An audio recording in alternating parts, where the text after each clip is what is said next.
Assalamualaikum warahmatullahi wabarakatuh.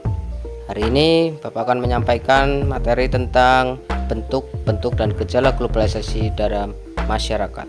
Langsung kita simak. Yang pertama yakni bentuk globalisasi bidang budaya.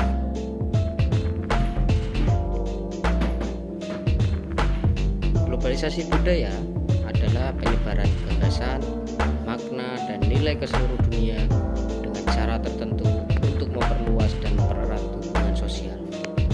Proses ini ditandai oleh yang pertama, konsumsi budaya bersama yang dibantu oleh internet. Yang kedua, media budaya masyarakat. Yang ketiga, perjalanan luar negeri. Contoh globalisasi budaya. Yang pertama adalah penggunaan bahasa Inggris sebagai bahasa internasional. Hal ini menjadikan bahasa Inggris menjadi bahasa yang diterima oleh semua negara di dunia. Yang kedua, cara berpakaian yang mengikuti tren fashion luar negeri. Ada yang pertama tren dari Amerika, kemudian tren Jepang dan Korea. Yang kedua adalah globalisasi bidang ekonomi. Globalisasi ekonomi merupakan suatu aktivitas ekonomi dan perdagangan secara global dan terbuka.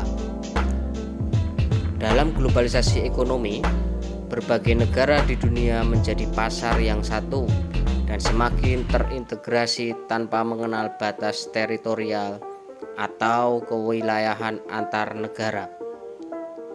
Globalisasi ekonomi terkenal dengan pasar bebas. Artinya, perdagangan bebas yaitu sistem perdagangan yang semakin luas dan menghilangkan hambatan-hambatan tidak lancarnya perdagangan internasional.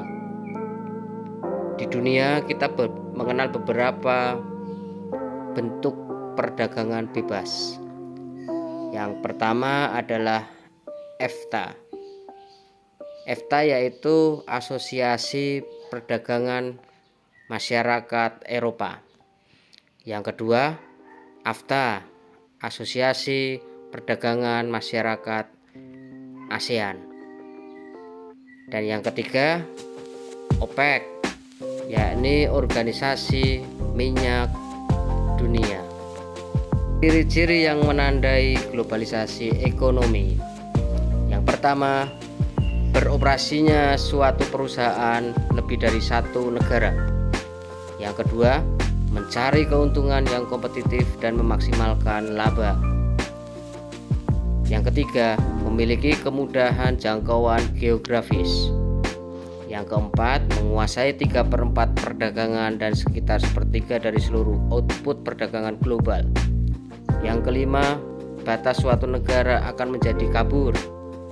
Dan yang terakhir, membuka peluang pasar produk dari dalam negeri ke pasar internasional.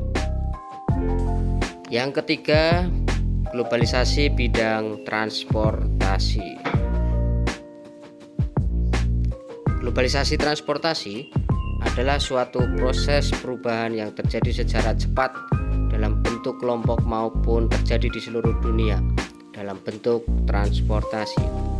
Sedangkan transportasi adalah pemindahan manusia atau barang dari satu tempat ke tempat lainnya dengan menggunakan sebuah wahana yang digerakkan oleh manusia ataupun mesin.